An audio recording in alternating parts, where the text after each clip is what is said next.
ఇక విందు వద్దు రైతులే ముద్దు అని కొడుకు రిసెప్షన్ క్యాన్సిల్ చేసుకొని 2 కోట్లు బత్తుల లక్ష్మారెడ్డి రైతులకి యూరియా బస్తాల కోసం పైసలు ఇచ్చినట్టుగా తెలుస్తుంది. మిగతా ఎమ్మెల్యేలు కూడా అట్నే ఇస్తారనుకుంటున్నామో కానీ ఏమన్నా ఐటీ సంబంధించే కానీ ఏమన్నా తగ్గిపోతాయని అట్లా ఇచ్చినట్టు మనం చెప్పుకోవచ్చు. ఇది సరే ఇస్తే మంచిదే కదా.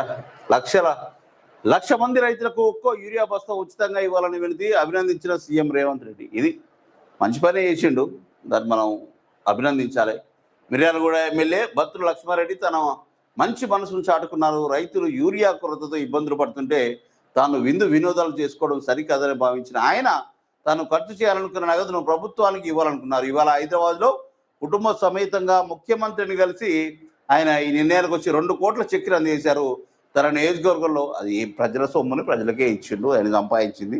సో తప్పేం లేదు, ఏం కాదు, మంచిదే. మంచి పని చేసినందుకు అభినందించాలి బత్తుల లక్ష్మారెడ్డిని, మిర్యాలగూడ ఎమ్మెల్యేని.